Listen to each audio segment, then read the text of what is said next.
possibly never heard of me. So I thought I would begin with just a few brief highlights of my political career, things I think that are important. And then a few observations that I had the opportunity to make before I was called upon to go first. And then I will yield the microphone to the other panelists. So I would say that my story begins in 1992, when I still believed in our government. And I believed that an individual positioned in the right place could participate in the political process, and that political process end up representing or reflecting the values of everyone in a particular jurisdiction, and then we could actually make public policy. And in so doing, we could change our country. After all, I had seen that happen. I'm a child of the civil rights movement.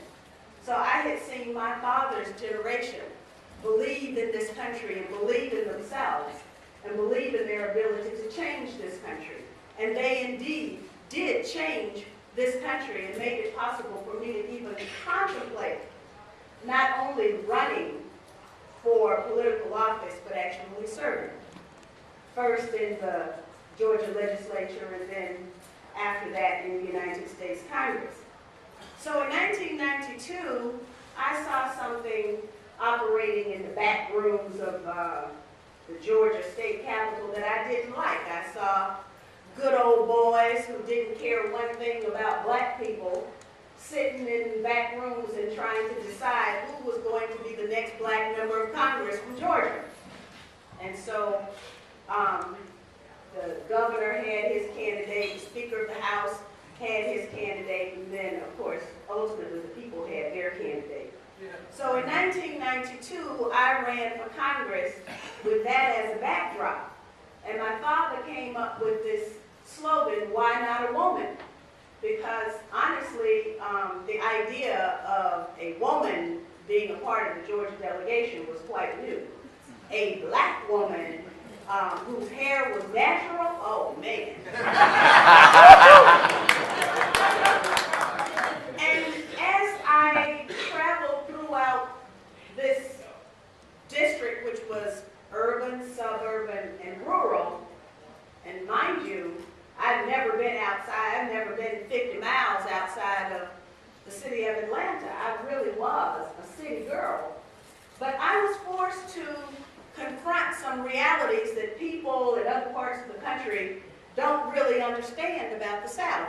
Governor Siegelman could tell you that there are some parts of the South that don't recognize the Civil Rights Act, the Voting Rights Act, or, you know, for that matter, Plessy versus Ferguson.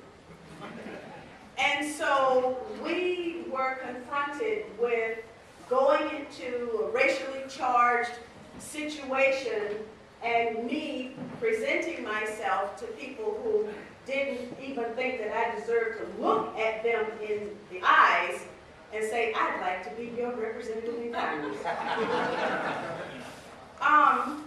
So as I experienced what it was like to be on the campaign trail, people refused to shake my hand, and you know, the active Klan telling me and my campaign workers that, you know, from Atlanta, that we better get out of town before the sun went down. I understood that there was a new reality that I quickly had to wrap my head around. And so my campaign theme, in addition to "Why not a woman?" became "Warriors don't wear medals, they wear scars." Because the people that I confronted, or that I was ultimately trying to represent, were warriors. They were warriors for the community. They were warriors for their country. They were warriors for their children. They were warriors for the future. But life somehow always kind of knocked them down and knocked them around, and they never got the bounty that America had to give. And then, as I was going through this process, something came across the campaign fax machine, which was a pledge from the American Israel Public Affairs Committee. And the pledge basically required me to sign my loyalty to the state of Israel. Well, I had not even been elected to anything. And so I said, well, I'm not going to sign the pledge because I want to be able to get into the position. I want to be able to learn the issues, and I want to make a decision based on U.S. national interest. That was not good enough. And so literally almost the day after I was sworn in January of 2003, a lawsuit was filed against the district that I represented. And the Anti-Defamation League filed an amicus brief siding with 5 white racists against 650,000 people who were relatively satisfied and happy with the kind of service that I was providing. Well, ultimately, the case went up to the Supreme Court, and the district was, I was redistricted out of that area. But I learned about the pro-Israel lobby in the United States. The Republicans also were plotting in the state of Georgia because Georgia was a part of the Solid South. It was voting Democrat, even though those Democrats, you know, were Democrats like Republicans.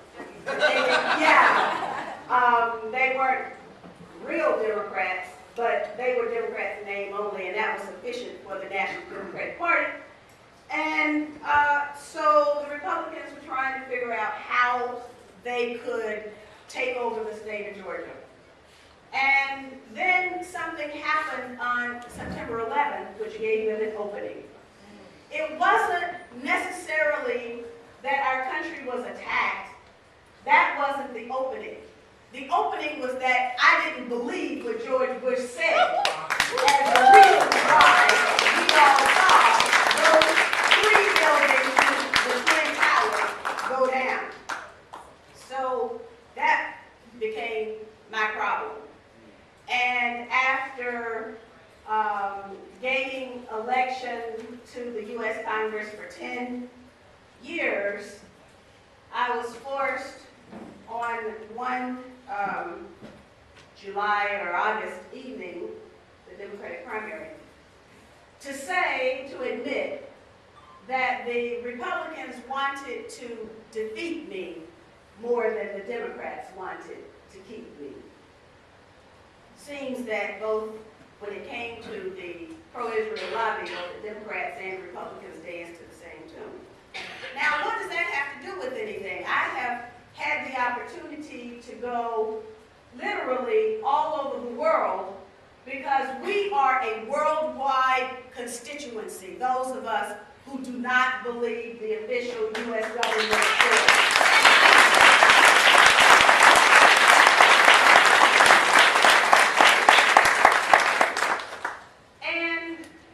And while we are an international constituency, one very insidious way to stop debate and to stop critical analysis has surfaced, and that is, well, you're anti-Semitic. You're anti-Semitic because you don't believe George Bush. Now, he lied in 2000 about whether he won the presidency. So then why wouldn't he lie in 2001? They did lie.